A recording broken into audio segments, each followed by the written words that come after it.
Vamos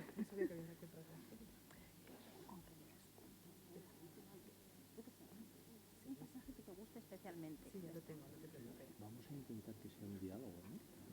Sí, claro. Esto va a ser al final. Y si nos falta tiempo, que igual nos enrollamos mucho y ni siquiera llegamos. Ya está. Porque no me acuerdo en qué página. Yo para animarme tengo Muy bien. Esto me lo pone más cerca.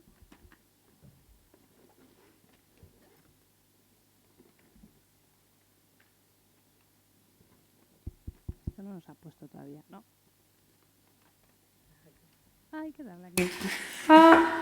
Había que darle al botón. Bueno, arratsaldeon, buenas tardes a todos. Estamos aquí hoy en uno de los diálogos con la literatura del siglo XXI que organiza la Biblioteca de Bidebarrieta y el área de cultura del Ayuntamiento de Bilbao. Y el de hoy, este encuentro especial, se llama Noir y gastronomía. Bueno, es decir, negro, que te quiero negro como la tinta de los calamares. Hoy vamos a hablar de la novela negra, que sobre todo tiene que ver con el comer, con el cocinar y con el disfrutar a través de la buena mesa. Entonces, ¿quién está hoy con nosotros? Bueno, yo soy Ana Vega, soy periodista de gastronomía, no soy una experta, desde luego, en novela ni en literatura, pero me han traído hoy para presentar a estas dos personas maravillosas que, bueno, aquí al fondo tenemos al señor Xavier Gutiérrez, que seguramente le conocerán ustedes, pues, que ha salido muchas veces en la televisión autonómica, es el director del Departamento de Innovación del restaurante Arzac, nada menos. Tiene 17 libros de cocina y, como si fueran pocos, hubo un momento en que decidió que iba a escribir otro tipo de libros y entonces tiene una saga que se llama Los aromas del crimen y, a ver, lo tengo aquí apuntado, en 2015 sale el primero, que es El aroma del crimen. Aquí también lo presentó, que luego vienen aquí los donostiarras a presentar libros, pero ¿esto qué es? Bueno, El buquet del miedo, luego Sabor crítico y el último, que es de este año, es De entre el humo. Vale.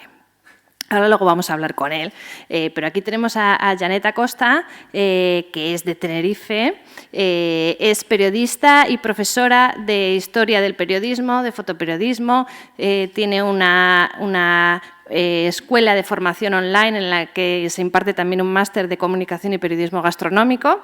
No es cocinera, Xavier sí, a él le podríamos preguntar cosas de cocina, pero ya es más de comer y menos de cocinar.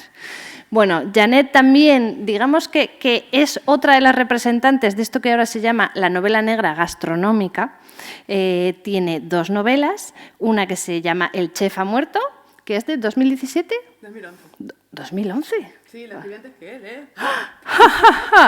Vale, y la última sí que es de hace muy poquito, que es Matar al padre. Bueno, entonces, estas dos personas geniales que saben mucho de comer, de disfrutar y también de escribir. A mí me gustaría que, bueno, luego van a tener todos ustedes la oportunidad de preguntarles lo que quieran y de interrumpirme y también no hay ningún problema. Pero os querría preguntar, para vosotros, ¿qué es el noir gastronómico? Es decir, ¿merece esa etiqueta como un género? A ver, no es un género, pero es como un estilo dentro de un género, ¿no? Que es la novela negra. ¿Podría haber novela negra relacionada con la albañilería o con el mundo del deporte o con la ciencia? ¿Por qué hay muchas novelas? Porque seguro que hay mucha gente en la sala que se acuerda de que la cocina y el comer tienen mucha importancia, por ejemplo, en las novelas de Vázquez Montalbán, en las de Camilleri, ¿no? Es como una pequeña elemento recurrente que aparece en muchas diferentes novelas. Los nórdicos no, porque los nórdicos no disfrutan de nada, pero... ¿Algún nórdico en la sala? No. Pero sí que vosotros, por ejemplo, se os suele presentar como representantes de ese género que es la novela negra gastronómica, y vosotros creéis que existe, o sea, que es una cosa diferenciada. Hombre, de albañilería sí, ¿eh? Si no, podría haber. Sí, podría haber, sí. No sé, yo creo que sí, ¿no? A mí no me suele gustar llamarlo noir.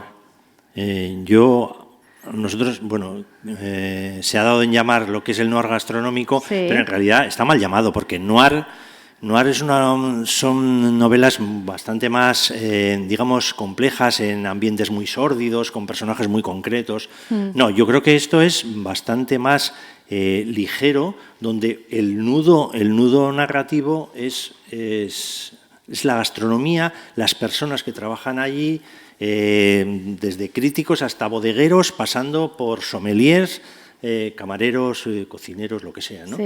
Entonces, bueno, noir gastronómico es un sello bonito que esta señora que tengo aquí y yo ejercemos, y yo creo que hay que mantener. No sé, no me disgusta, aunque, insisto, el noir no es una cosa que me gusta. Lo que pasa es que fonéticamente suena muy bien. Sí, Noir verdad, como muy gastronómico. fino, muy chic. Sí, sí, sí. No, pues yo creo que más que nada es porque la novela negra es un género que se lee muchísimo en Francia. Muchísimo, muchísimo. Es muy popular y, bueno, las ferias de novela negra son multitudinarias, una cosa increíble. Y como en Francia lo llaman noir, pues por eso yo creo que aquí le pusieron este mismo nombre. En cualquier caso, la gastronomía dentro de este tipo de novela, que también dan en llamar novela realista, porque realmente lo que hace la novela negra es explicar lo que nos rodea, lo que nos sucede, desde un punto de vista muy, muy realista. Hay veces que con crítica social, otras veces con un punto de humor, otras veces con ironía. En cualquier caso, esa vida o esa crítica tan real siempre lleva asociada a herramientas que hacen sentir que de verdad te estás creyendo aquello, que es verdad, que no hay nada más real que un personaje coma. Entonces, por eso, todo lo que son las novelas negras mediterráneas, una de nuestras grandes realidades, ya sea en Italia, con Camilleri, ya sea en Grecia, o el que habías hablado, Manuel Vázquez Montalbán, siempre una de las realidades es que el personaje, el comisario, siempre come, y come dependiendo de su estado de ánimo, porque para nosotros es un valor muy, muy, muy importante. Sí, claro, ¿no? es una cuestión cultural. Entonces, por eso, la novela negra gastronómica, la diferencia es que aquí los compañeros lo que se nos ocurrió fue, en lugar de que la gastronomía pasara como de lado, fuese el escenario. Porque claro, el cambio ha sido tremendo, ¿no? Estamos hablando de novelas de los 80 a novelas que empezamos a escribir en el año 2000 con todo el boom del estrellato gastronómico, de la revolución gastronómica, y es que no hay para escribir 10, 11, hay para escribir cientos de novelas con respecto a todo esto, ¿no? O sea, solo con que te veas un episodio del Masterchef alucinas, ¿no? ¿Cómo era? ¿El león come tigre? O, Sí. León come gamba. El león come gamba, o yo qué sé, hay millones de cosas, ¿no? Y aparte de eso, en mi caso, que yo utilizo siempre la novela de una forma crítica, aunque también estoy en esa onda irónica y de echarle una sonrisa a la vida, ¿no? Pero siempre también trabajo en la parte crítica. Yo creo que no hay mejor momento como el de ahora para analizar con una visión muy crítica qué estamos comiendo y qué nos están haciendo comer. Entonces, bueno, pues por eso creo que hay espacio de sobra para este tipo de novela. Ya nos hemos dado cuenta que la gastronomía no son solo recetarios, sino que hay mucho más. Y es más, el recetario puede ser una biografía. Entonces, ahora mismo que estamos abriendo las fronteras de esta belleza y este patrimonio que tenemos cultural, que es la gastronomía, estamos abriendo esas fronteras, nos estamos dando cuenta que se puede de verdad profundizar de diversas fórmulas. Y la novela es una de ellas, ¿no? Sí. Sí, sí. No, quería decir que cuando tú estás hablando no solamente de noir, sino de una cuestión social enclavada en Euskadi, obviar la cuestión gastronómica es imposible, absurdo, ¿no? ¿no? Sí, es como en la película Fe de ratas, ¿no? Fe de tarras.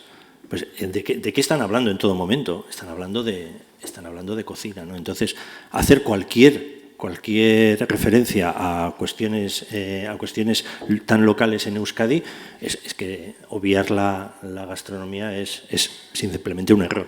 Claro, pero es que además la gastronomía está muy presente en la vida de ambos. O sea, vosotros alternáis la escritura con otras facetas laborales que sí que están orientadas, por así decirlo, a la gastronomía, que en tu caso puede ser la formación sobre periodismo gastronómico, has ayudado también y has escrito diferentes libros de cocina, tú has escrito trillones, estás ahí en Arzac todos los días. Entonces, ¿cómo se os ocurrió dar el salto de ese mundillo, ¿no?, cocineril a empezar a escribir?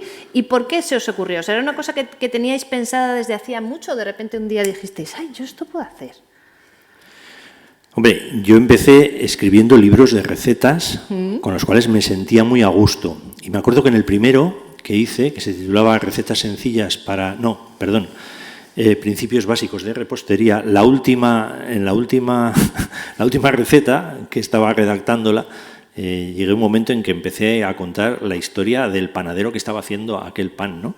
Y se extendió como unos 10 o 12 líneas y me quedé así mirando y las taché. ¡Hala, qué bonito queda! Las taché, sí, me encantó, ¿no? Pero las taché y entonces no las mandé, pero se quedaron ahí, ¿no? Como diciendo, bueno, podíamos contar algo más, aparte de recetas, ¿no? Sí. Entonces luego ya me metí en la cuestión de libros de cocina, recetarios, etcétera. Luego hay un momento en que hago una reflexión sobre qué es la estética culinaria, hago 5 libros sobre eso y después ya llega un momento en que digo, no, tengo que retomar aquello que dejé en el primer libro, en el libro... Aquella historia hay que rescatarla, porque yo creo que la cocina es bastante más profunda de lo que es evidente que el acto en sí, ¿no?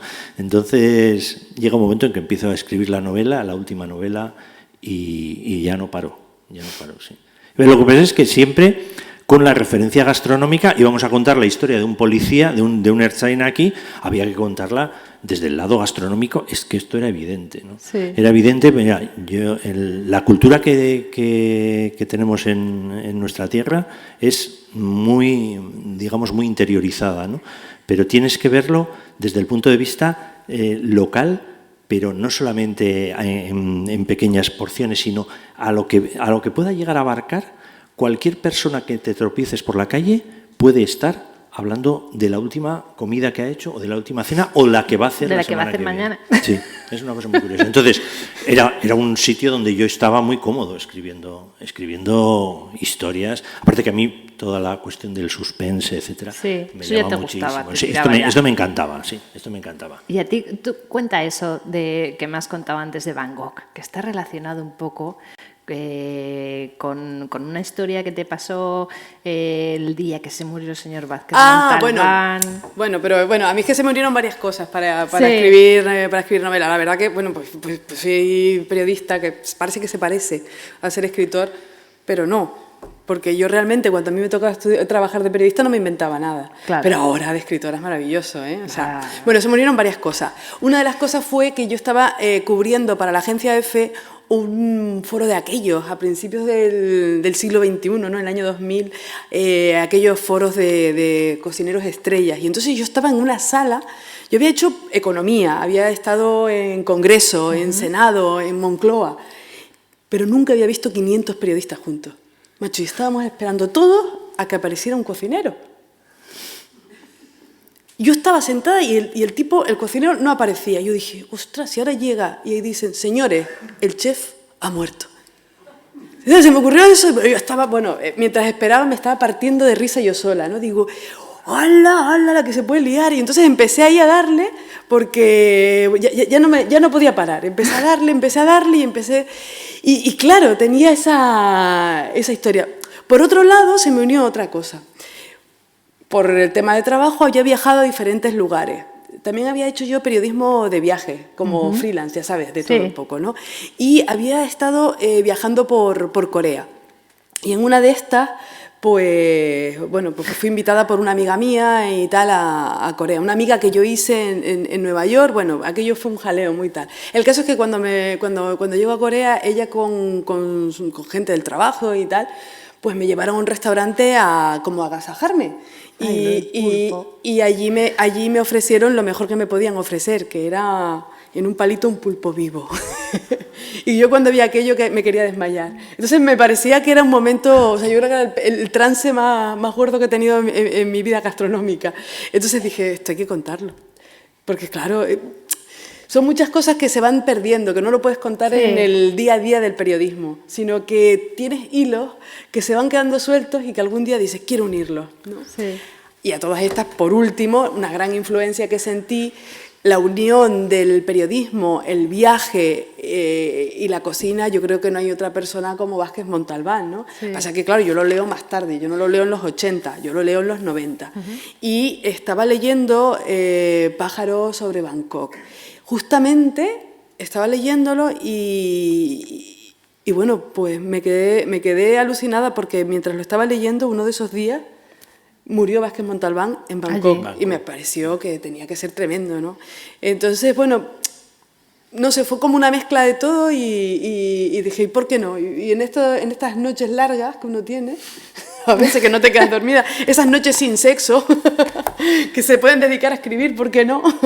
Entonces, pues me dio y empecé a crear ese mundo maravilloso que te permite la literatura. O sea que tenías el título del libro y un pulpo. Claro. Sí, tenía el título del libro ¿Con un eso pulpo. armas la novela? Sí. Luego estaba en Barcelona, en otro, porque este congreso fue en Madrid, pero estaba luego en Barcelona en otro congreso cuando se me ocurrió el final. En serio, estaba allí, no, ya había empezado a escribir, esta no tenía el final yo, y había empezado a escribir y tal, y dije, no me lo puedo creer, ya lo tengo, ¿sabes? Fue como viendo todo aquello, que no tiene nada que ver, pero las inspiraciones vienen por ahí, ¿no? Hay gente que se inspira yéndose, aislándose en el campo y tal, ¿no? Yo no. Sí. Yo tengo que estar en contacto. O sea, hay gente que es capaz de escribir sobre experiencias que ellos mismos no han tenido y que se las imaginan, y que se las imaginan tan vívidamente que a ti cuando te las lees te da igual, ¿no? Pero vosotros sí que tenéis una experiencia personal muy cercana con el mundo de la gastronomía, de la alta gastronomía, de este chef que podría haber dado un desmayo y no haber aparecido nunca en aquel congreso, ¿no? Entonces, sí que en vuestras novelas es muy gracioso, sobre todo para los que conocemos el mundillo un poquito de cerca, que hay veces hay como destellos chiquitines de gente que dices, ay, este personaje se parece a alguien mucho. Bueno, o tiene mezcla de varios, ¿no? Entonces, por ejemplo, en la primera de Janet, la trama empieza con que muere, atragantado con el famoso pulpo vivo, el chef más famoso de la tierra. Entonces se muere, le hacen un homenaje increíble con un funeral de Estado en el Palacio Real de Madrid. Una cosa loquísima, porque se supone que es la persona que más ha hecho por la cocina española, a través de la historia. Entonces, no es muy difícil relacionarlo, por lo menos en nuestra cocina, con la única persona que podríamos pensar que tiene un papel parecido, que sería el señor Ferran Adrià. ¿Hay algún otro personaje que precisamente es como más o menos su enemigo teórico, ¿no? Porque está en contra de la mamarrachada de la cocina molecular, lo dice él así en el libro? Entonces, ahí podríamos pensar incluso en Santi Santamaría. Aquí Xavier ha matado a enólogas, a críticos, a chicos de empresas de catering. No sé si os falta mucha gente por matar. Tú mataste en la segunda al padre de la cocina peruana moderna, que también podríamos ponerle nombre y apellido. Entonces, sí que ya entiendo que no podría decirse que están basados 100% en personas de carne y hueso, ¿no? Pero que es muy fácil a veces, incluso sin querer, cuando uno escribe, añadir pequeños retazos de cosas que sí que ha visto en la vida real, o lo hacéis queriendo. Sí, bueno, es que es muy difícil abstraerse de tus vivencias, ¿no? Sobre todo cuando son de toda la vida, ¿no? ¿Cuál ha sido su acción más loca para escribir un libro? Y dice, pues no sé, dedicarme los últimos 30 años a cocinar, ¿no? Pues esto es así, no puedes dejar al lado pues cualquiera de las cosas que tú has tenido que vivir profesionalmente. Sincérate, al crítico querías matarlo. Al crítico yo creo que queremos matarlo todos, porque una persona que critica tu trabajo pues siempre está en el punto de mira, ¿no? Entonces yo creo que eso siempre te dediques a la música, te dediques a... Oye, hay cantantes que han mandado coronas de flores a críticos musicales, sí. Igual cosas peores, ¿no? Tu crítico, aquel que moría en Sabor Crítico, ¿aquel era una persona concreta o era una mezcla de cosas? Es decir, tú decidiste voluntariamente, no, este va a tener este rasgo de este tal y este de aquel. La figura era regordeta de uno en concreto, el sombrero era de otro, la barba era de otro, la manera de tratar a ciertas personas era de un cuarto, y luego el nombre, que lo estuvimos hablando durante mucho tiempo, había sido al principio García, que es el apellido, perdón, más común en España, García, ahí es por mucho el que más.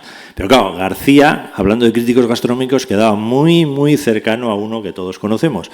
Entonces, justo una semana antes se nos ofreció a morir un crítico, un crítico de Bilbao. Y por eso al final terminamos llamándolo Ferni Cubillo. Pero sí, pero eso no es más que una cuestión lúdica. Es decir, tú generas un personaje partiendo de varios. Y luego lo manejas a tu antojo, pues como se hace siempre, ¿no? Pero siempre puedes obviar eso y hacer que una persona de la nada salga, ¿no? Pero de esta manera es bastante más divertido, porque en los lectores avispados ya están viendo más allá de lo que estás tú describiendo. Sí. En mi caso la crítica está clarísima. O sea, que tú alguna vez has ajustado cuentas, un poco. Bueno, con matar al padre todavía no me han matado a mí, pues porque se lee muy poco en España. Pero vamos, o sea, no, yo sí soy completamente consciente y voy a saco, sí que lo tengo. Pensé que con el chef ha muerto, dije, bueno, alguno que otro a lo mejor ya no me voy a retirar el salón. No lo han leído. No. Es curioso porque a lo mejor tampoco hay gente que tampoco se ve, ¿no? Pero hay unas conversaciones ahí entre chefs. En el funeral del famoso chef del pulpo hay como una especie, llevan el ataúd, unos cuantos cocineros, y entonces hay una conversación entre gente que no tiene nombre, es solamente el de las 3 estrellas, el de las 2 estrellas y el que tiene una, y uno que no le hacen ni caso que no tiene ninguna, que nadie le escucha. Siempre si no refleja la realidad. Sí, claramente. Bastante, bueno, ¿no? Pues eso forma parte del juego, ¿eh? Claro. Y de intentar que el lector sea el que ponga los nombres. Es una vuelta de tuerca más sobre el intento de mantener el suspense de quiénes son o si el asesino es el de las 3 estrellas, el de las 2 o el el que no tiene. Hay una cosa que me llama mucho la atención, me hace mucha gracia de vuestros investigadores, ¿no? Bueno, ya hablaremos de la personalidad de cada uno, que es muy peculiar, pero, por ejemplo, tanto en los ejemplos que hemos puesto antes de Vázquez Montalbán con Pepe Carballo y de Camilleri con el comisario Montalbano, eran 2 personas que disfrutaban, que amaban comer, ¿no? Entonces hay muchas descripciones de la cocina siciliana, que era la que conocía de cerca Camilleri. En los libros de Vázquez Montalbán salen restaurantes reales y recetas reales que él conoció, ¿no? Y lo gracioso es que vuestras novelas no solamente tratan la cocina de refilón, como has dicho tú, de bueno, se fue a cenar a no sé dónde, sino que es la gran protagonista casi de la trama, pero al tuyo especialmente y el de Xavier va aprendiendo el hombre poco a poco, pero ninguno de los 2 es amante de comer. Entonces, eso es muy curioso. Porque, o sea, ya lógicamente no estaba pactado, pero en los 2 ocurre, porque el tuyo es amante de la fabada de lata, que es Ben Cabreira, piensa que es absurdo dedicar demasiado tiempo a la cocina, y si en sus tiempos fue cocinero mientras era espía del CSIC. y el de Xavier Gutiérrez tiene un hijo que estudia supuestamente no, en la escuela de Luis Irizar, pero su padre piensa que, bueno, pues que es un poco tontería vestirse bien y cocinar demasiado bien y comer demasiado bien, ¿no? Sí, en mi caso todas las 4 novelas giran en torno a la familia del propio Ertzaina. Entonces, el Ertzaina es un amante de los bocadillos de máquina y de las hamburguesas y de la comida que llamamos de supervivencia, es decir, como por sobrevivir y punto, ¿no? Entonces, es un triángulo entre él, el hijo que está estudiando cocina, y la mujer, que es François, que puede ser que es francesa, y que es la que entre los 2 están enseñando, sin ellos saberlo, a comer al propio Vicente, ¿no? Vicente, cuando ve la primera vez que su hijo, después de estudiar y tal, con 18, 19 años, se pone la chaquetilla de cocinero, siente una desilusión. Y es a través de François, a través de su mujer, cómo va digamos, aprendiendo a comer y va aprendiendo a ver lo que es la cocina, que va más allá de lo que es pura supervivencia. Sí. En mi caso, el personaje clásica americana. Sí. El tipo solitario, perdedor, en fin, un tipo que investiga todo el rato, pero que ni siquiera llega a atisbar qué es lo que hay dentro de él, o sea, Sí. o qué tiene, ¿no? Ese tipo de personaje me atrae mucho siempre, ¿no? Quizás porque yo creo que dentro de todos hay siempre un pequeño perdedor o un gran perdedor, no sabemos muy Sí. bien, antes que el gran ganador, ¿no?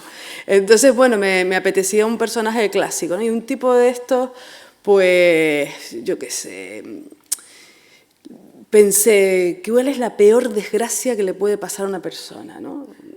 ¿Cuál es la peor desgracia? Y yo, de repente se me ocurrió que para mí, mi peor desgracia sería perder mi sentido del gusto.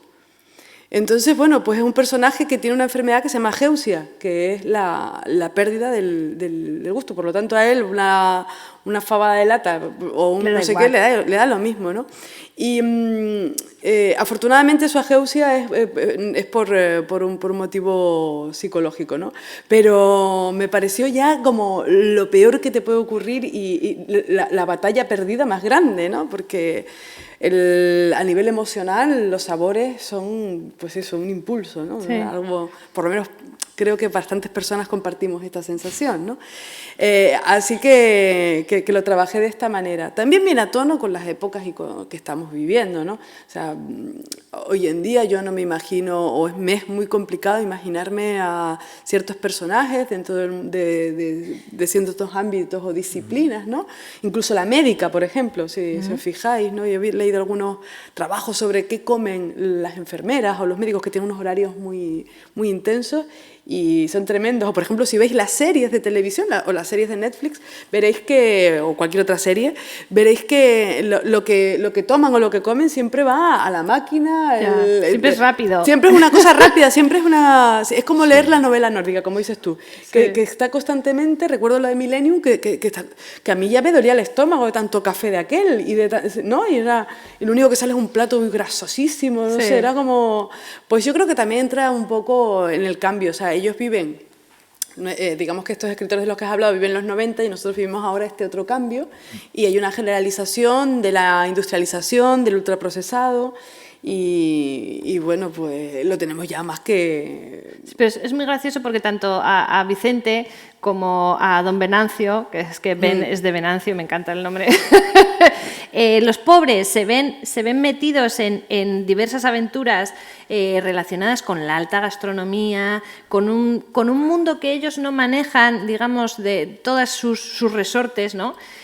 Todo el rato, incluso en casa, el pobre Vicente con el hijo, con la mujer, que están intentando darle ahí unas cosas como riquísimas, tal, y ellos es verdad que el tuyo va aprendiendo un poquitín, pero es como que no, o sea, no llegan a pesar de que son unas novelas que están completamente centradas en el mundo de la cocina, los que son sus protagonistas no llegan a aprender, ¿no? con H intercalada, ese sabor, ese disfrute, ¿no? Les cuesta mucho.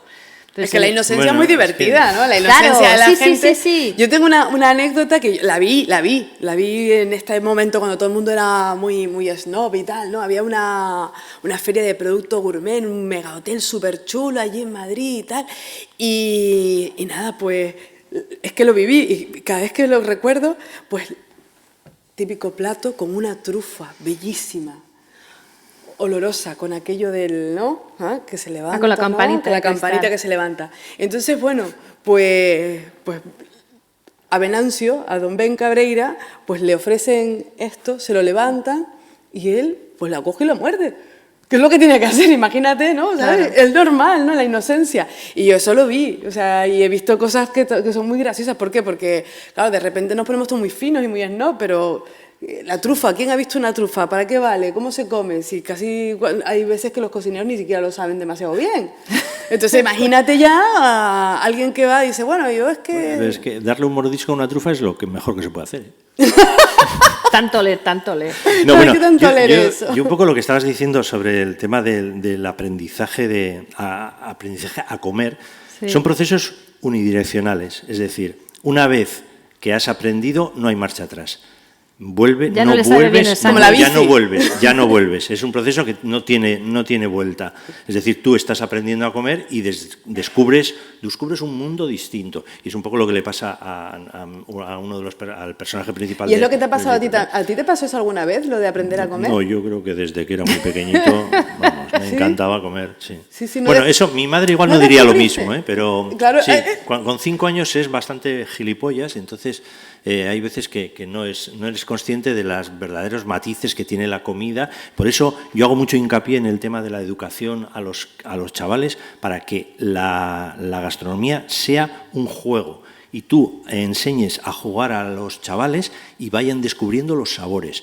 No es lo mismo una almendra que esté tostada, que esté cruda, que esté frita. Bueno, tú no le obligues a un chaval a probarlo, simplemente dile que su curiosidad ya podrá con él y dirá, hoy la frita sabe de una manera, hoy la cruda de otra, ¿no? Eso se llama, pues lo que es el aprendizaje, y esos procesos no tienen vuelta atrás.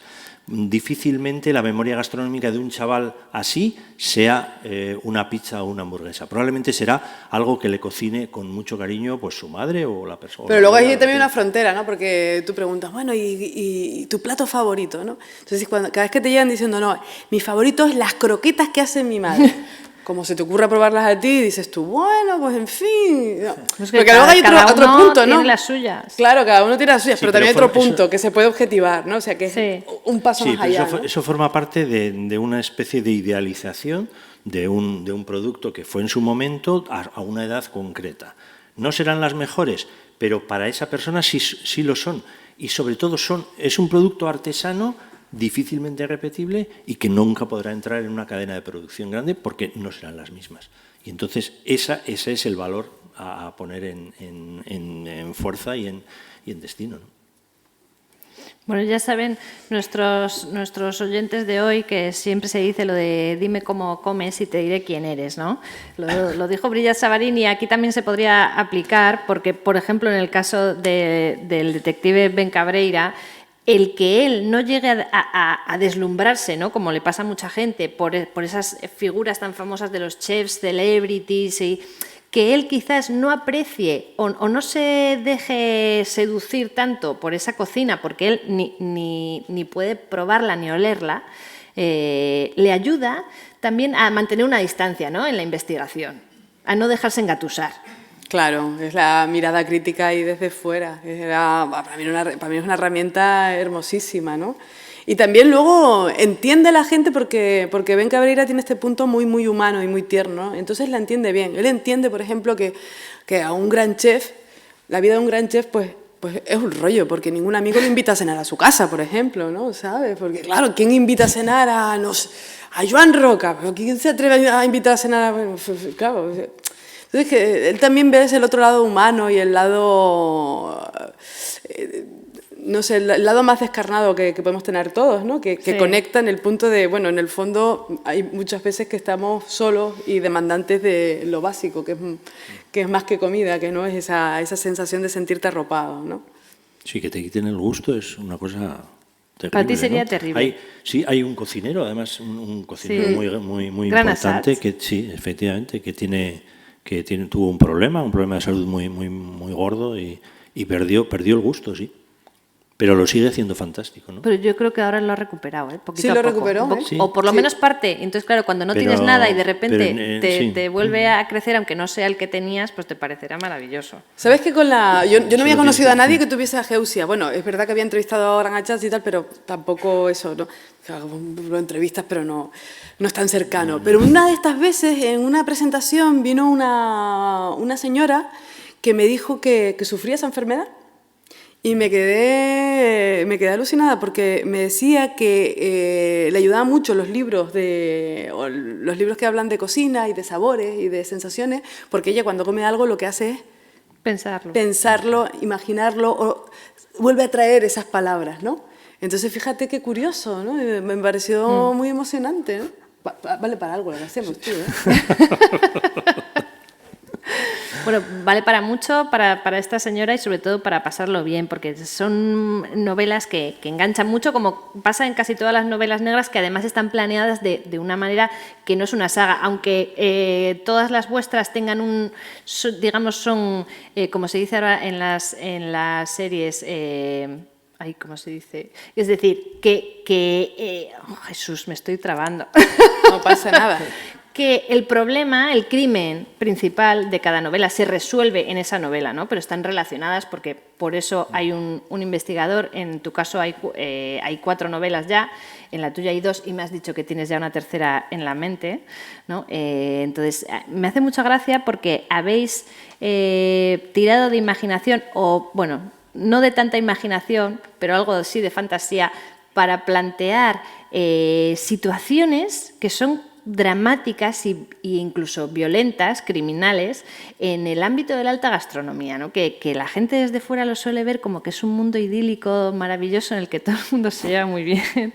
Y quería preguntaros, ¿vosotros pensáis que ese ámbito de la alta cocina profesional es un mundillo que es como sirve de aperitivo al crimen, es decir, que vive con los cuchillos en alto? ¿Hay algo ahí de oscuro? Bueno, hay mucha literatura del envenenamiento, ¿no? Siempre los policías y los cocineros somos los que tenemos armas por decreto, ¿no? Pero bueno, esto digamos que es un mito. En todos los sitios hay en cualquier lugar del mundo donde haya unas relaciones entre personas, habrá malos rollos, habrá envidias. El ser humano es una cosa muy problemática, es así, esto no tiene doblez siempre. Hables de carpinteros, hables de arquitectos, hables del mundo de la moda o del mundo de la cocina. Aquí se ha dado, sí es verdad que es cierto lo que estás diciendo, una especie de halo, de buen rollo entre los cocineros. Pero bueno, yo creo que es más que nada eso, lo que acabo de decir, simplemente una fachada. Por detrás hay las mismas igual envidias, que en las oficinas la gente también se lleva mal. que hay entre los modistos o entre cualquier otro. Te lo digo porque, vamos, de esto lo he hablado muchas veces con mucha gente de otros ámbitos y de otros gremios. Y dice, esto funciona igual que en todo el mundo. Lo que pasa es que sí es verdad que tenéis una especie de pátina de cariño entre vosotros y tal.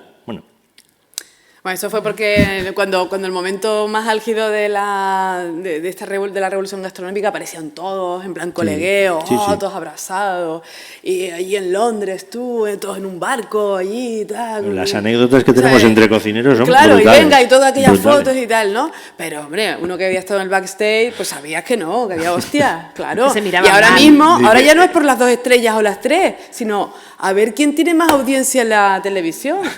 Claro, no te lo va a decir porque sale en la tele. Pero, claro, aquí te vienes a todos, dicen, hoy ha salido una noticia de Chicote.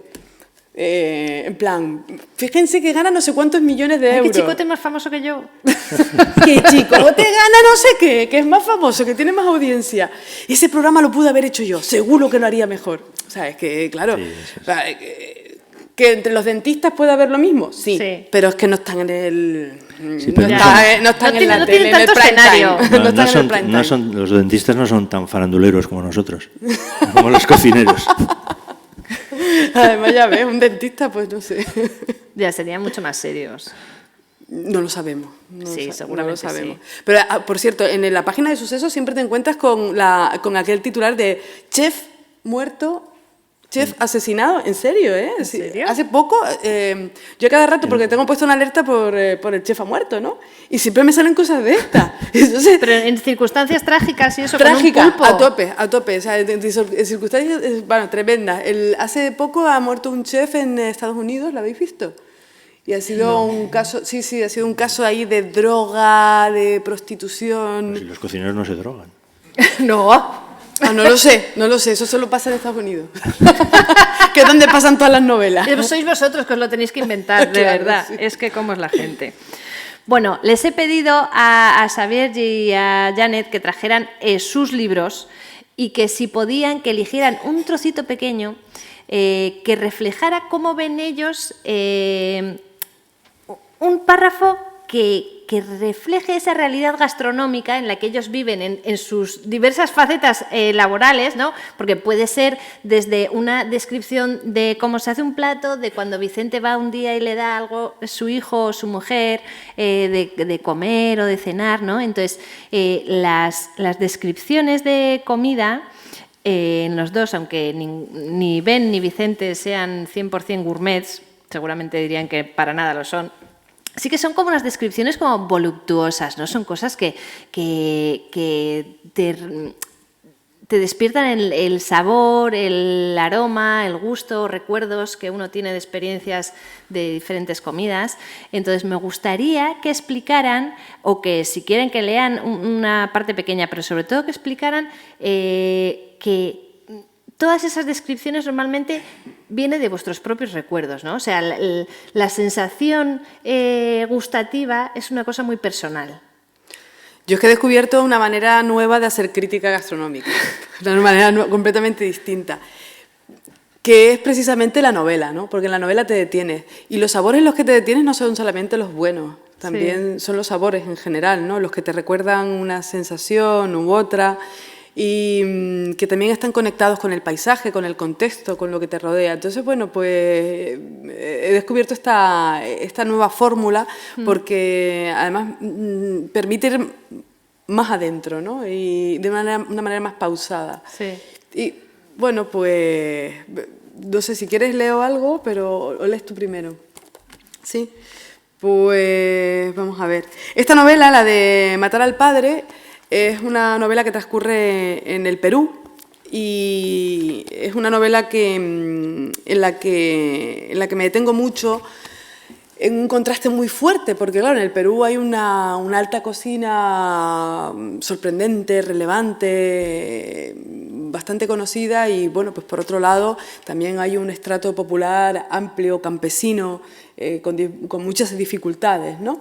Este contraste no es irrelevante porque hubo un momento, una persona que lo llaman así, el padre de la cocina peruana, que intentó de verdad realzar al campesinado y bueno, la novela está inspirada en algo real. Esa persona, bueno, pues tuvo que tener hasta guardaespaldas porque bueno, pues tuvo un trabajo muy, muy intenso en ese sentido. La gente la aclamaba casi como presidente, entonces bueno, fue una cosa un poco así. Pero esto se fue desdibujando, ¿no? Y ahora, bueno, estamos en otra situación. Y entonces, pues está esa realidad, ¿no? El campesinado, con los problemas que hay con respecto a la exportación de productos como la quinoa, ¿no? Y esos restaurantes. Yo no sé muy bien porque vamos a ver si por lo menos... A ver lo que has elegido. A ver, porque no sé si funciona o no, pero bueno, ahí está, ¿no? Fíjense, estamos en Lima, en un barrio de clase alta, en un restaurante de alta cocina, ¿vale?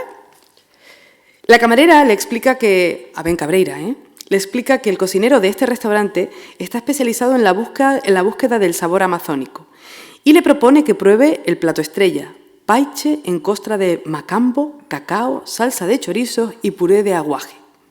La chica tiene que descifrarle el plato explicando casi cada palabra. El paiche es un pescado del Amazonas. Es el segundo pez de río más grande del mundo después del esturión beluga. El macambo es una fruta amazónica y el aguaje un fruto procedente de una palmera, que se lo conoce por sus propiedades nutritivas y terapéuticas. Ben descubre la placidez que hay en la comida. Es un espectáculo maravilloso. Lo relaja dejar caer sus neuronas al plato, abandonarse a esa experiencia nueva. Quizás en su jubilación, en lugar de astrólogo, deba hacerse crítico. Hambre, por lo menos, nos supone que no pasará. Otra cosa es que sea bienvenido en ese club que quiere ser selecto, perpetuando la idea de que la gastronomía es un pecado capital al que pueden acceder muy pocos. Y es que si el espíritu crítico se alimentara en el pueblo para la comida y para todo lo demás, las oligarquías estarían perdidas. Un trozo. Un aperitivo. Ahí Ben Cabreira se siente muy perdido cuando uno no está acostumbrado a ir a un restaurante moderno o de campanillas y bueno, normalmente uno a un restaurante va a comer, a pasarlo bien e incluso a hablar con tu pareja, con tus amigos, lo que sea, ¿no? Entonces ese ambiente como de religiosidad cuando uno entra en un restaurante de estos, en un restaurante fetén que diría mi padre, entras y parece como que no puedes ni hablar alto. ¿no? Entonces te sientas y todo está oscuro y piensas, ay Dios mío, me voy a equivocar de cubiertos. Y entonces encima te sientan y te dice todo el rato, ¿le gusta? ¿Está contento? ¿Qué le ha parecido? Por eso lo han cambiado. Ahora cuando vas a un restaurante de este tipo no te ponen varios cubiertos, sino con cada plato te traen los que tienen que ser. Pero cuando te los vienen todo el rato a recoger, no sabes si ponerlos cruzados, si meterlos dentro del plato, si dejarlos en el mantel, que vas a manchar el mantel. Bueno, y ese momento en el que no te gusta algo que te ponen en el plato y no sabes qué hacer, porque claro, vienen y te miran y dicen, está todo bien, y tú como, ay Dios mío, ¿qué hago? Lo escondo. Y luego empiezas a pensar cuánto me van a clavar. Bueno, Y ya la comida se te fastidió. A eso uno ya va avisado, ¿eh? Normalmente a un restaurante de este tipo ya vas con una noción más o menos concreta. No te creas, porque el vino no estaba incluido. ¿Y el IVA qué? Y luego, Claro, pero es que encima... ¿Y tú, Esto era 21 sin, más, no. Sin vino, sin IVA y sin pan. Claro. Qué mal. Y has pedido, y claro, y tu acompañante, al que tienes que invitar, ha pedido 2 veces pan. ¿De Y qué el va? de vino normal te ha pedido un champán y tú diciendo, pero ¡jo! No, que pare ya. Entonces, casi lo peor, o sea, esa sensación de sentirte como fuera de lugar, ¿no? Como cliente, no como la estrella que tú podrías ser, porque yo vengo aquí a dar mi dinero y a pasármelo bien, ¿no? Entonces, en esos ambientes en los que de repente te empiezan a explicar el plato y te dicen el nombre del plato que tiene muchos sustantivos, no sé qué, con no sé qué, con no sé qué, no sé cuántos, entonces hay gente que pone cara como de...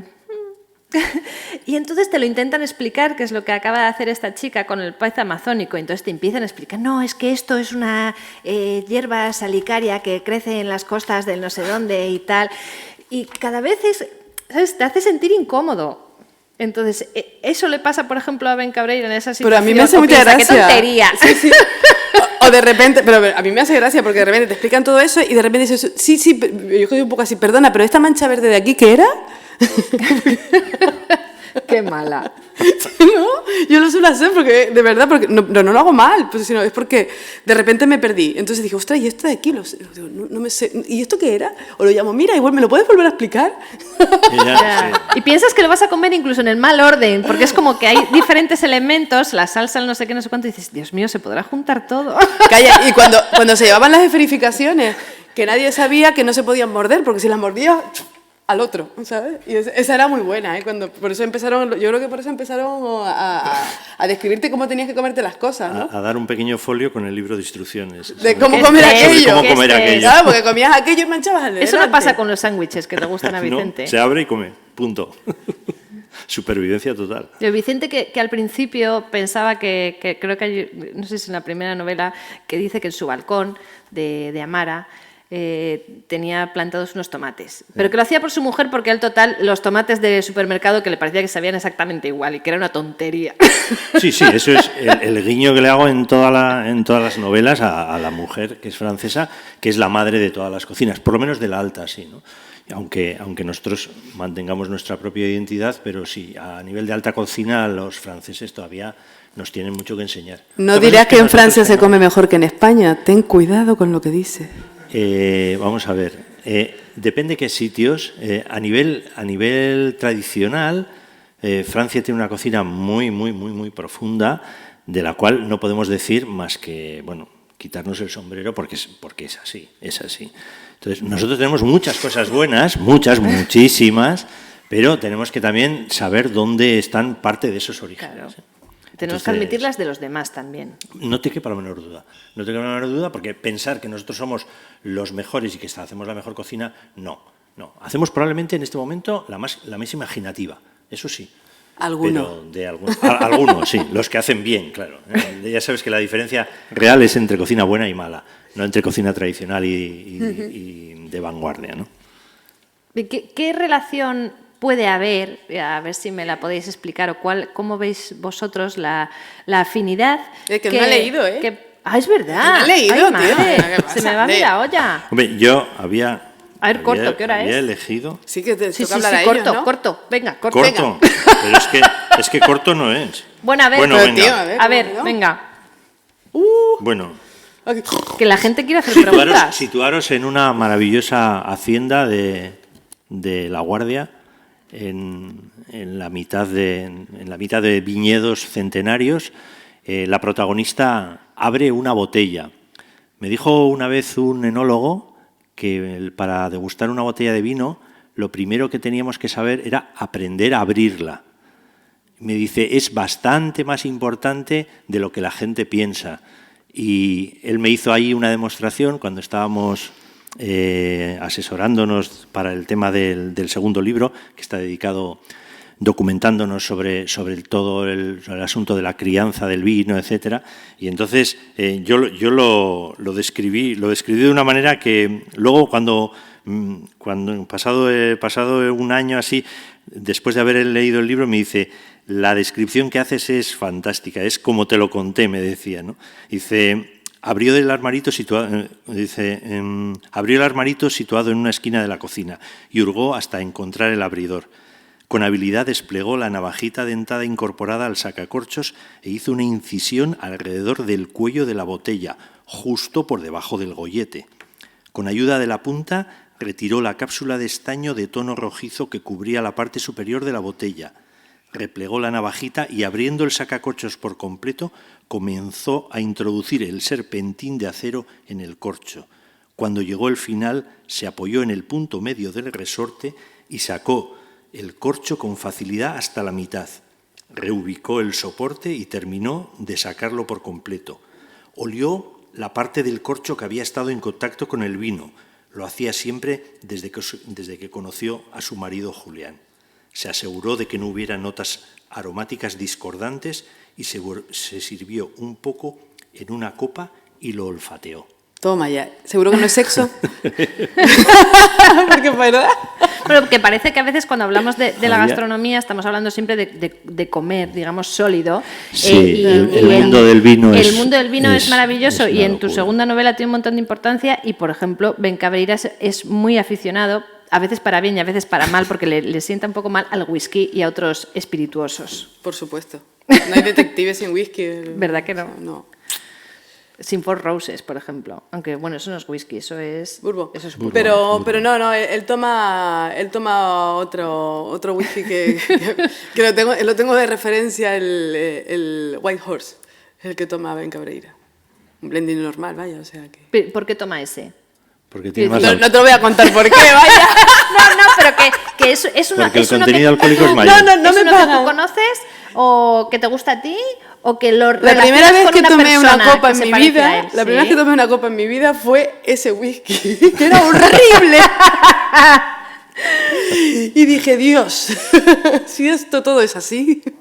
Claro, pero si por ejemplo... Pero no, luego ya ha mejorado, ¿eh? Ya, Sí. o sea, ya veis que no me pagan, ¿eh? Porque ya ha mejorado un poco, Sí. pero vaya, esa fue la primera vez que fue, claro, años A. Y en esos lapsus que tiene el señor Cabreira en los que no distingue ni por la boca ni por la nariz, ¿qué es lo que saca él de esos tragos de whisky? El efecto. El calor. Sí, ¿no? El calor en los pies. El alcohol.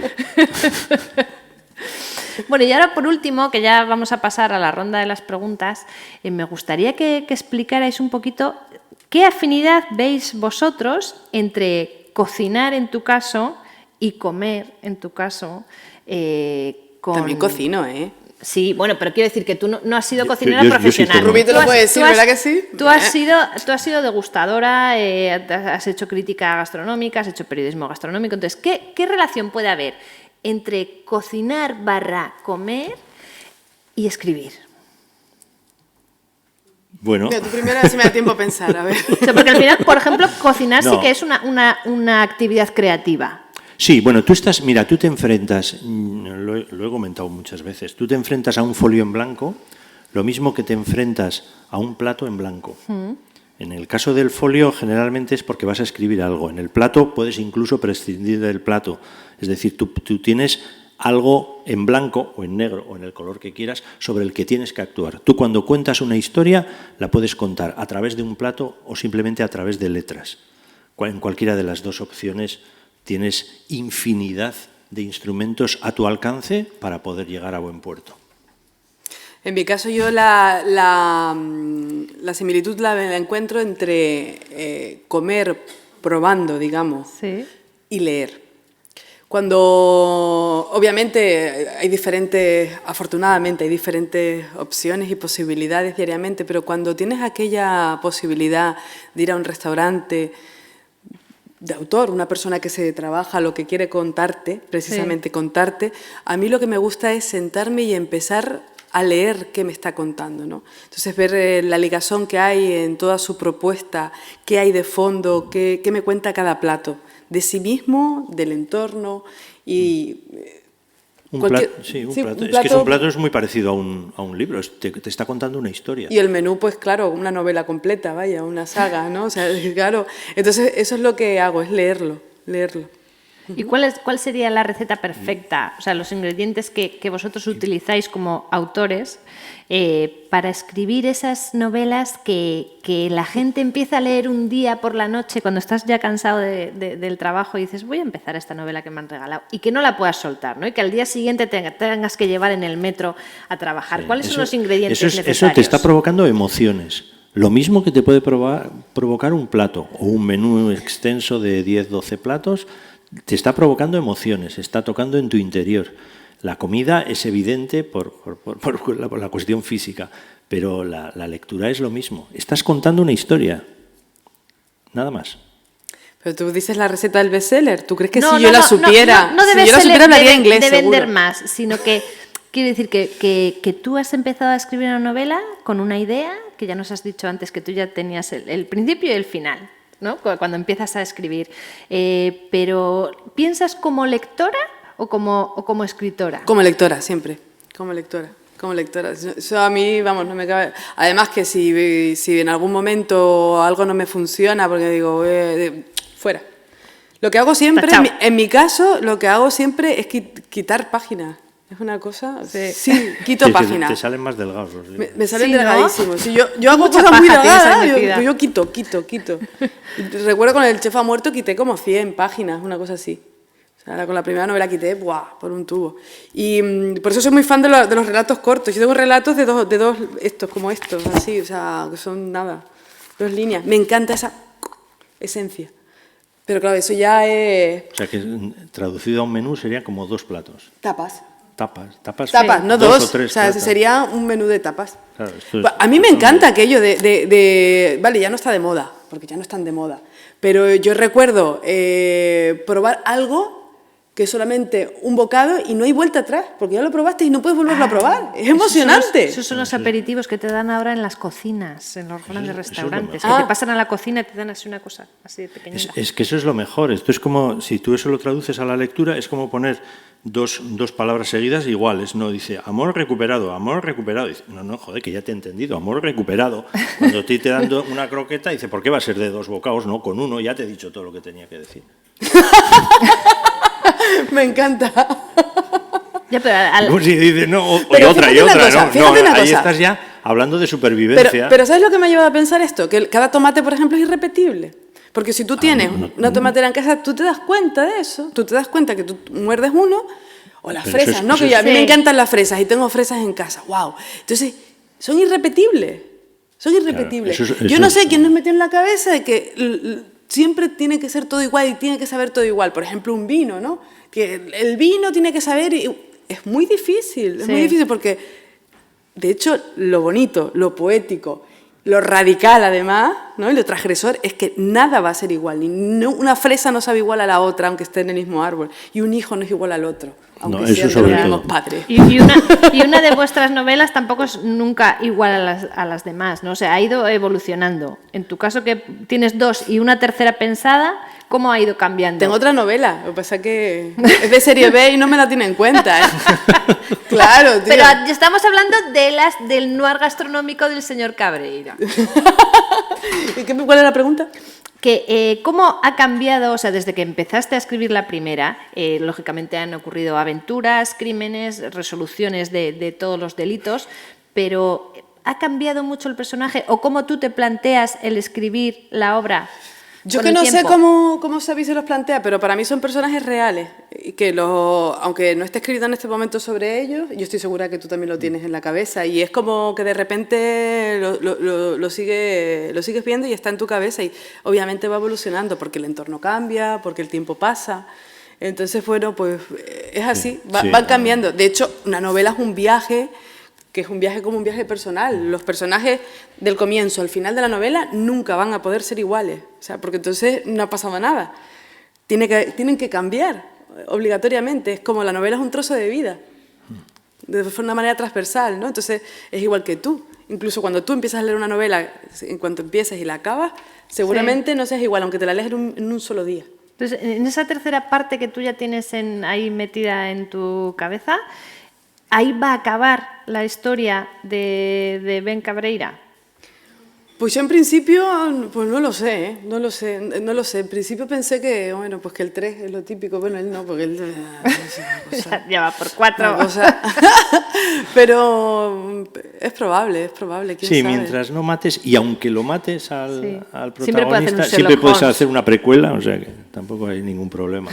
Es decir, Pero fíjate, Poirot, mátalo. ¿os acordáis de Poirot? Del de Agatha Christie, sí, ¿no? Que sí, era un sí, tipo, sí. fue un tipo que tenía, yo qué sé, como 60 años. Ah, bueno, pero es que durante 20 fue años, inmortal, ¿no? fue inmortal. Fue inmortal, claro. Luego estaba Sherlock Holmes, que lo mataron y luego lo tuvo que resucitar de las cataratas Sí, claro. aquellas de Reichenbach. Pero bueno, hay de todo. O sea que siempre pueden volver Vicente Parra y Ben Cabreira. Hombre, Alegrarnos sí, un poquitín. a tomarse un vinito juntos Sí, y tal, no sé. Yo en mi caso, yo la siguiente novela que ya está escrita está fuera de Vicente y compañía. Sí. Es noir gastronómico también, pero fuera de él. Sí, es un reto, porque al final, en la cuarta novela, al final te das cuenta de que te has acostumbrado a los personajes que son como tuyos y que, hombre, que es muy fácil, pero que hay un momento en que tienes que plantearte un nuevo reto, personajes nuevos totalmente distintos. Sí. ¿no? Y separarse un poco Yo es que voy escribiendo cosas distintas en medio. Claro. No siempre... O sea, ¿vosotros cuánto tiempo dedicáis a escribir? ¿Tú cuándo puedes? Xavier me han dicho que es más metódico, que a veces lo hace todos los días un rato por la Cuando mañana. estoy escribiendo, sí. Lo que pasa es que llevo ya parado un año, pero es porque hay un montón de cosas paralelas que estás haciendo y que estás atendiendo, ¿no? Cosas que me divierten también. Siempre que haya algo nuevo es muy motivador. Algo nuevo, ¿no? Puede ser televisión, puede ser teatro, puede ser... Nosotros con la tercera novela organizamos teatros gastronómicos. Y bueno, pues todas esas cosas te llevan tiempo y entonces tienes que dejar de comer, de escribir, entonces de comer difícilmente, ¿no? Sí. Pero bueno, siempre que hay algo distinto, pero cuando estoy escribiendo sí es verdad, porque si no acabas la novela. O sea, si tú empiezas a escribir, hoy escribo, mañana no, pasado mañana tampoco, porque tengo que ir, uy, eso no lo acabas, ¿eh? Porque son muchas páginas y tienes que dar ritmo a la... O sea, ser un poco... Cuando tienes un impulso, es un impulso. Sí. Entonces escribes a todas horas, ¿sabes? O sea, O sea, que lo tienes que sacar. Hay una frase que a mí me gusta mucho, que es: el escritor siempre escribe. Obviamente, siempre escribe, pero no escribe, en mi caso, no físicamente, ¿sabes? Sí que estoy pensando en tramas, subtramas, lo que estoy viendo, todo me está condicionando, ¿no? Pero el momento de producción es un momento clave, concreto, y entonces ahí te dedicas todo lo que puedes en alma, vaya. Yo qué sé, aunque sea de madrugada, da igual, en ese momento no te hace falta dormir, fíjate. Sí. Comer sí, pero dormir... Yo ahora estoy probando un libro que sale en enero sobre recetas, pero las 20 primeras son recetas noveladas. Entonces, pues son recetas, recetas. Lo que pasa es que en medio se está contando una historia pequeñita, de 25 páginas o así, pero en medio hay 20 recetas. Y bueno, me ha resultado divertido. Lo he hecho este verano. Pues eso es muy bonito, porque justo una de las cosas que tenía apuntadas, que ya no nos da tiempo porque nos estamos enrollando como las persianas, pero tenía apuntado que los dos habéis colaborado o habéis escrito libros de cocina, lo que pensamos como recetarios, mondos y lirondos, que son muy prácticos, pero normalmente los recetarios son una lista de ingredientes e instrucciones, ¿no? Son muy asépticos. Es el infinitivo. Por lo menos en los últimos años. Antes no era siempre así. Antes había veces que tú podías leerte un libro de recetas y veías, en cómo estaban explicadas las cosas, veías a la persona que había escrito, ¿no? Sus gustos, su personalidad. Ahora es todo como muy aséptico y muy de hospital. Entonces, ¿vosotros creéis que en lo que consideramos géneros literarios gastronómicos normales, pues que son desde la redacción de libros de recetas, la crítica gastronómica, el periodismo gastronómico, no dan pie a la creatividad literaria, por así decirlo? Sí. Es que acabamos de empezar, o sea, esto realmente acabamos de empezar. O sea, lo que has dicho tú antes, que habías como descubierto un nuevo método, ¿no? Claro, para la crítica. ¿Eso se podría aplicar a la crítica de verdad que aparece en las revistas y en los periódicos? Por supuesto. De hecho, es que es necesario que cambie. Lo que pasa es que, bueno, la prensa tiene una inercia brutal. O sea, pero la prensa en todo, en general tiene que cambiar. La inercia es muy grande, pero eso tiene que cambiar, claro que sí. Si no, no va a cambiar. De hecho, yo estoy segura que va a cambiar, vaya. Porque si no, vaya... Pero las recetas son siempre un estímulo, ¿eh? Las recetas un estímulo para que tú puedas desarrollar tu imaginación. Te puedes ceñir a tus ingredientes, a las proporciones que salen escritas, pero la imaginación está en ti, ¿eh? Y eso no es más que un pequeño estímulo, nada más. Dejar llevar tu imaginación, dejar volarla y... Muy bien. Bueno, que se nos va a ir la gente. Yo creo que ahora ya es la hora. Si alguien tiene preguntas, porfa, pues aquí tenemos a los dos protagonistas encantados de responder. Sí, yo antes voy a contar una pequeña anécdota que me ha pasado esta mañana en el laboratorio. Cuenta. Antes de que se vayan más. No, si se puede ir todo el mundo que quiera, no hay ningún problema. Así repartimos jamás. Estábamos haciendo una prueba de un chocolate nuevo esta mañana y le he dicho, oye, todavía sin saber el resultado, le he dicho, oye, hazme un poquito más de cantidad porque me lo voy a llevar esta tarde a Bidebarrieta, a Bilbao. Y me dice, pero no sabemos cómo van a salir, ¿eh? Y le digo, no, pero tú guarda. Y me dice, ¿pero cuántas te hago? Me dice la persona que me ayuda. Y le digo, pues no sé, vendrán a la presentación, que sé, 30, 40 personas. Y me dice, te voy a hacer 50. Y digo, no, 50 no vienen. Pues bueno, quiero agradecer que desde luego aquí hay más del doble. Entonces, el problema es que solo tengo 50 trufas. Entonces, mientras hay... Por eso dice que se marche. 50 trufas hechas en el Departamento de Innovación de ARPAC. ¿Qué se acaba mientras hay la sección de ruegos y preguntas, podéis ir degustando. Seguro que a pesar de que hay 100 personas, hay alérgicos al chocolate. ¿No hay ahora alérgicos a nada? Al gluten. Al gluten, porque esto tendrá grasas, chocolate, trazas de un montón de cosas. Gente en dieta. En fin, el que no tenga nada de eso puede probar. No es más que chocolate, un poquito de nata, vainilla, algo de cardamomo, muy poquito. ¡Qué bueno! Y luego un chocolate un poco especial, que es un chocolate que está tostado. Es un chocolate que tiene recuerdos como sí, lo diré. Que no me sale. De peces amazónicos. Recuerdos tostados, vamos. De nougat, que no me salía. ¿Vale? Entonces, bueno, si alguien quiere probarlos, están ahí, por favor. Insisto, los que no sean alérgicos, podemos hacer dos cosas, como si estuviéramos en misa, con perdón. Pueden venir aquí a recibir algo. o si no, podemos pasarlo.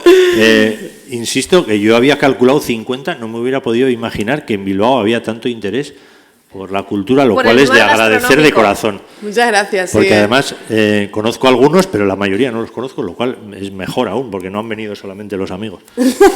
Muchísimas gracias, de verdad. Gracias por venir. Y a los que sobre hagan todo, preguntas les damos 2, ¿eh? Sí. O si son parejas muy bien avenidas, pueden compartir. Porque yo creo que no hay más de 50, ¿no? ¿Cuántas hay? Está apurado el hombre. Hay 50. Es que no me hubiera podido imaginar. Le digo, irán 30 en el mejor de los casos. Y me dice, 40, 50. Le digo, bueno, venga, 50.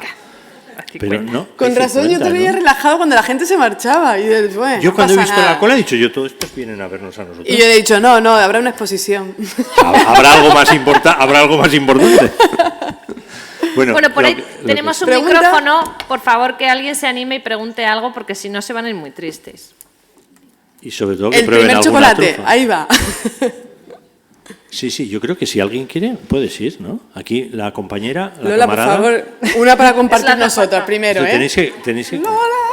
Tú no las vas a cantar. O sea, la verdad es que ha sido así, ¿eh? Si no hubiera hecho más, pero no me hubiera podido imaginar. A ver, venga, perdona. Hola. Sí.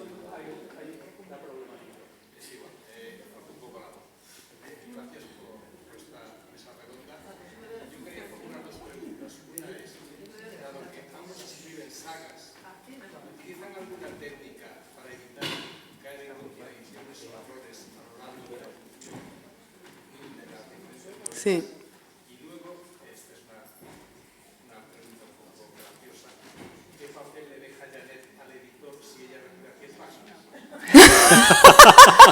Oh, esa te ha caído gorda, ¿eh?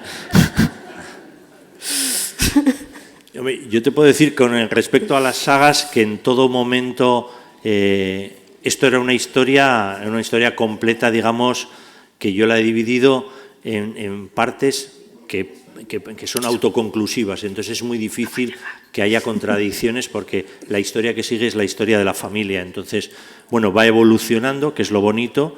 Va desde el sobrino hasta el nieto, pasando por el abuelo, los amigos, el primer marido de su mujer, etcétera, ¿no? Entonces, en ese sentido es muy difícil que haya contradicciones, ¿no?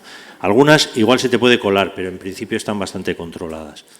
Yo sí que tengo una técnica porque aparecen personajes, desaparecen, vuelven a aparecer y los quiero recuperar. Entonces, hago líneas de tiempo que se llaman. No sé, o sea, en mi caso trazo unas líneas horizontales con el tiempo. Entonces, yo tengo la biografía de todos los personajes con los que trabajo, desde que nacen hasta el momento en el que escribo la novela, ¿no? Y bueno, pues intento eso, que esté todo en esos planos de tiempo. Yo los hago horizontales y los hago a mano, la verdad. Sí, voy pegando papelicos y hago así y voy poniendo las fechas y lo que está haciendo, los planos horizontales, lo que está haciendo cada uno, así, tiquito, sí, pero es súper un poco formal, como los tú no tienes nada de eso. Sí, como los controladores aéreos. Sí, pues yo hago esto. Con sí, la tableta, sí, es porque verdad. a mí me viene bien, ¿eh? O sea, esto no significa que a todo el mundo le venga bien. A mí me viene muy bien hacerlo así. De hecho, pues repaso mucho la biografía de Ben Cabri, la repaso bastante, ¿no? Qué es lo que le ha pasado, qué ha estado, dónde ha estado. Cosas que no cuento en la novela, pero que sí sé porque yo lo conozco a él, ¿no? Entonces, claro, cosas que le han pasado los perritos calientes. y que pueden, claro, y que pueden surgir. Yo te voy a hacer una pregunta ahora desde aquí. ¿Esas 100 páginas que quitas las destruyes? Absolutamente. Soy un desastre, además. Mira, Pero fíjate. eso es un craso error, ¿eh? Matar al padre. Ahí tenías otro empecé libro. Empecé a escribirla y la perdí. Tenía un tercio escrito y la perdí. Cambié de ordenador, me compré un mega ordenador súper guay de estos, bueno, que esos que te dicen que nunca jamás se rompen, que son súper buenos, ¿qué tal? Se rompió. Se rompió, porque me compré uno que tenía el efecto no sé qué. De hecho, me lo cambiaron. El efecto mariposa, el efecto no sé cuánto, y claro, yo lo había empezado a escribir y como era un nuevo sistema, pues no había comprado un cacharro de esto, porque tampoco tenía el dinero, claro. Sí. Porque esto todo es la desgracia, Cuando lo ¿sabes? tuviste... Es que la desgracia llama desgracia, porque tú, claro, no tienes el dinero para comprarte... Te compraste el mega ordenador, pero no tenías la mega memoria, porque no tenías la pasta. Claro. Dices, bueno, ya cuando tal, pues no, cuando tal no. Eso es la nube. Y cuando ahora. tuviste que repetir, ¿te quedaste con la sensación de que estaba mejor o de que estaba Estuve peor? una semana, pero que tú no sabes bien, ¿eh? ¿Qué semana pasé, eh? ¿Qué semana le di a la gente que me rodeaba? ¿Qué semana, eh? Hasta el White Horse me bebí, ¿eh? Hasta el White Horse. Bueno, el caso fue que luego lo volví a escribir y dije, para tranquilizarme, ha quedado mejor. Está mejor seguro. Y el editor, el pobre mío, pues siempre me dice, ¡no lo tires! Ya, no. Demasiado tarde. No, no hay opción, no se las dejo leer. Yo suelo censurar algunas páginas y tal, pero siempre las guardo. ¿Sí las guardas? Sí, Yo no guardo nada. Sí. No, hay muchas veces guardo. que las vuelvo a leer y digo, bien quitadas. Y eso me da ánimos. Sí. Además, por ejemplo, aquello de que tomabas nota y tal, de cosas que se te ocurrían y tal, eso lo hacía al principio, pero ya no lo hago, porque me parece que si es algo de verdad relevante, lo recordaré. Pero claro, luego confío tanto en mí que de repente digo, esta mañana me pasaba que venía en el avión pensando, porque como había turbulencia, digo, voy a pensar en otra cosa. Yo eso Voy a pensar en otra cosa. Y de repente, claro, me daba cuenta que no es un infalible, se me olvidan. Es mejor apuntar, ¿eh? Esa, por ejemplo, ¿no? Esa técnica es mala, ¿eh? Esa es muy mala. Porque dije, pues... Porque además te devanas luego los sesos de qué era aquello que iba a poner, se me había ocurrido. Me Fatal. Sí, apunten. Fuego.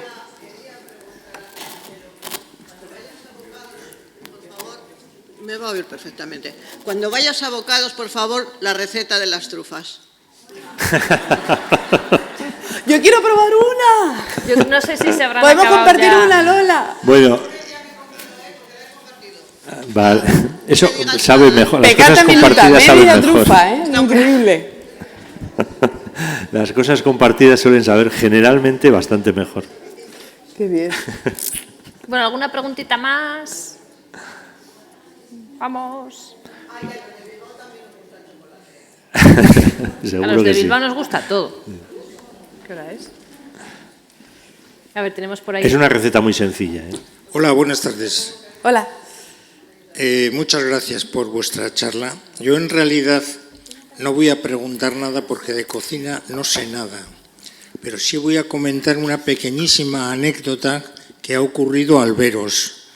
Cuando he entrado en esta sala he visto a dos mujeres y he pensado que ellas eran las que iban a hablarnos de cocina, en fin. Entonces, ¿qué ha ocurrido? Que cuando he visto llegar a este chico con una bolsa, he dicho, este es el de los bocadillos. Pues no andabas desencaminado. Y veo que no me he equivocado demasiado. En vez de bocatas, son trufas. Muy ricas, por cierto. Muchas gracias. Gracias, Agustín. Uy, qué pasada, ¿eh? Cremoso. Sí, están, claro, las hemos Pues hecho nada, esta pues ya hemos mañana, comido todavía no todos están en ni Arzac. asentados ni nada. Ya está, ya lo podemos decir. Bueno, Para esto era una todos los días. cuestión de primeros principios, es decir, vamos a hablar de noir gastronómico y no hay nada más gastronómico y más noir que una trufa, ¿no? Eso está bien evidente. traído, ¿eh? Eso lo tenías pensado de casa.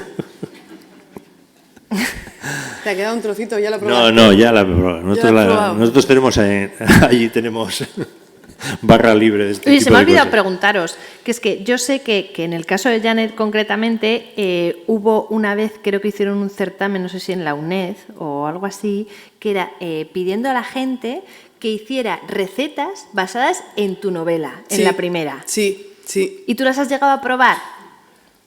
Pues no. Pero Me hubiese encantado. ¿Alguna vez has hecho algo en la cocina pensando en Sí. cosas que ocurrían Con en la novela? Con la primera novela, El chef ha muerto, cada capítulo era el nombre de una receta inventada. Yo qué sé, pues desde... o sea, ahora no me acuerdo, pero eran nombres así como medio literarios, que parecían nombres de platos ahí súper mega guays, pero que eran nombres literarios y era absolutamente inventado. Y entonces, en aquel momento que estaba muy, muy en boga el tema de los blogueros que cocinaban y tal, pues muchos lo hicieron y los llegué a probar y era fascinante.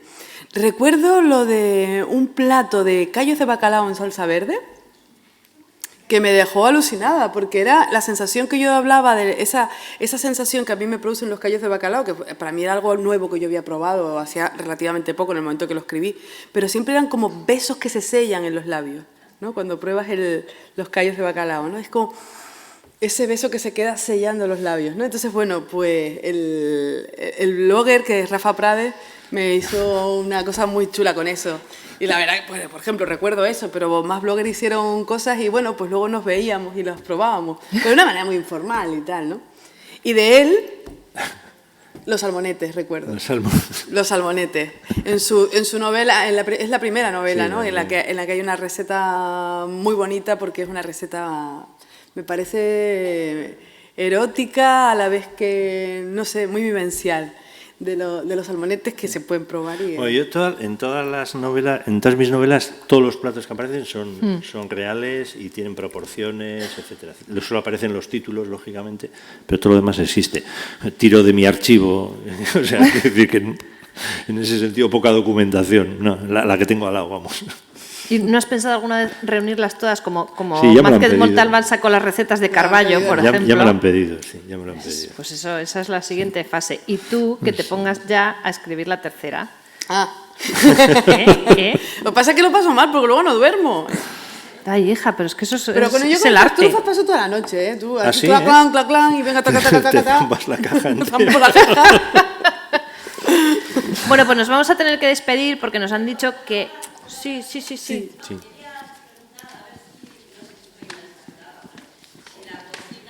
La cocina puede pecar de ser un poco pija, como las comidas de los ricos con el cuchillo para el pescado. Yo eso no lo podría soportar, desde luego. A mí me gusta comer con las manos. el cuchillo para el pescado, la cuchara para aquí, la cuchara para el consomé, la cuchara... ¿No puede pecar un poco la alta cocina de ser un poco pija como las comidas de los ricos? Digo, no sé, yo como soy pobre igual es envidia. Sí, Manolo Vázquez Montalbán yo creo que decía que se podía ser siempre. obrero y proletario y comer bien. De hecho, decía que no entendía por qué los comunistas tenían que comer más, ¿eh? Sí, es verdad.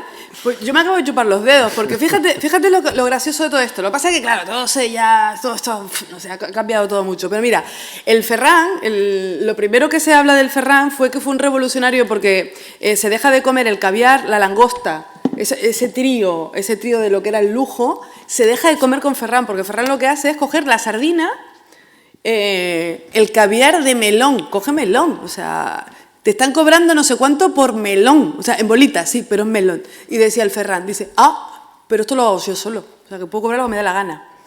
No, claro, pero... Y aparte otra de las cosas que pasa con lo que pasó hace ya tanto que ya casi se nos olvidó fue que la comida se empieza a comer sobre todo con las manos. Es el primer instrumento. Cosa que es fundamental, porque si os fijáis, los niños cuando empiezan a comer necesitan meter mano porque el tacto es fundamental para saber o para adelantar cómo va a ser el sabor, cómo va a ser la textura. Y yo me acabo de chupar los dedos con el chocolate, es que es lo mejor que se puede hacer en el mundo, ¿no? Y el caso es que todo esto fue así de esa manera, ¿no? Yo lo de los tenedores, esto, lo otro y el rollo refinado, yo ya no lo estoy viendo como lo veía antes. No te sé decir en qué sitios. Recuerdo de aquellas épocas, te digo de aquellas épocas porque después de la crisis económica tan fuerte de 2012, yo creo que ya nada volvió a ser igual, ¿no? Y ya, en mi caso, bueno, pues ninguno de nosotros que éramos o nos creíamos de la clase media hemos vuelto a ser los mismos. Ahora yo no paro de trabajar. Yo antes podía ahorrar e irme a un restaurante a probarlo y tal, y pagarlo. Ahora imposible. Imposible, porque tenemos, no sé, pero pues Ana tiene trabajos diversos. Yo también soy periodista y tengo periodista, profesora, Somos esto, autónomas. lo otro. Autónomas con tropecientos trabajos y aún así no te llega, ¿no? La cosa es distinta, ¿no? Tras esa crisis todo cambió, pero la idea realmente de la revolución, y cuando fui a aquellos restaurantes, iba vestida normal y la gente iba sorprendentemente de una manera muy informal a disfrutar de otra manera, a coger las cosas con las manos y tal. Pero eso pasó. Yo ahora mismo, como ya os digo que estoy un poco alejada del tema, yo no sé en qué punto estaremos ahora con la alta cocina. Yo creo que ahora hay restaurantes de 40 a 50 euros donde puedes llegar a alucinar lo que te dan, ¿eh? Antes eso era impensable, era bastante más. Yo lo que sí que vi es que hubo un cambio en ese sentido, que había gente que te miraba por el... O sea, todavía sigue existiendo estos restaurantes donde te miran por encima del hombro, ¿sabes? Eso siempre ha habido, ¿no? Pero eso es una cosa, y otra cosa es cuando vas a buscar la comida, vas a buscar... Y hace falta documentarse, ¿eh? Porque no dices tú, bueno, pues voy al restaurante que todo el mundo dice o que tiene fama, sino tienes que... A ver, ¿dónde voy? ¿Con qué onda encajo bien? ¿Qué es lo que me va a gustar, ¿no? Pues entonces, claro... Y pues, si me voy a sentir cómodo o no, ¿no? Porque eso que hemos mencionado antes un poco de risas, lo de que te preguntan muchas cosas y que puedes verte de repente en un ambiente en el que no te sientes a gusto. Y para mí ir a comer y encima gastarte cierto dinero sin ni siquiera lo disfrutas, es que es un error, es un gran error. Entonces, informarte un poco de, aunque sea solo ver fotos, cómo es el comedor, yo qué sé, leernos, que para eso Sí. somos periodistas gastronómicas, somos las que los contamos, de verdad, ¿eh? O sea, contamos pues que esto para acá, esto para allá. Pensar si te vas a sentir incómodo, atosigado por las atenciones o porque te pregunten o porque te expliquen demasiado o porque esperen que tú les digas luego lo que te ha parecido con pelos y señales y 10 adjetivos, ¿no? Entonces, bueno, pues hay veces que uno prefiere ir a un sitio más sencillo. Bueno, y es que aquí eso además es clave. Claro, es más fácil. Aquí tiene que ser una mezcla entre restaurante de 3 estrellas y sidrería, para que tú te sientas a gusto. Claro, porque si no aquí la gente, en los dos sitios son más estirados o lo que sea, ¿no? Pero aquí no. Aquí como sientas distancia, al final eso no acaba bien, ¿eh? Aquí me ha pasado algo muy, muy, muy bonito en los restaurantes yo creo que claro, en Euskadi a la gente le gusta comer y de verdad ahorra para ir a los sitios y tal, y me ha pasado cosas muy chulas, como por ejemplo algo que nunca se me hubiese pasado por la cabeza, que es estar en un restaurante estos de los buenos, como los vuestros, buenos, y ponerte a hablar con el de la mesa de al lado. Sí, eso compartiendo, oye, pues fíjate, no, mira, y este plato que he probado antes, y hablando con los de la mesa de al lado, y esto en un 3 estrellas Michelin, y yo decía, ¿cómo se nota que esto es Euskadi? Sí. Esto no pasa en ningún otro lado. O sea, fíjate qué maravilla, ¿no? Una belleza. Así que nada, que enhorabuena por la tierra que tenéis. ¿Qué os voy a decir? Bueno, pues me parece a mí que aunque nos dé mucha pena nos tenemos que ir, porque nos han dicho que a las 9 ya tenían que cerrar y que tenían que levantar todo el chiringuito. Muchas gracias a todos. Así que muchísimas gracias a todos. Gracias, Conti, por tu buenísimas trufas, de verdad.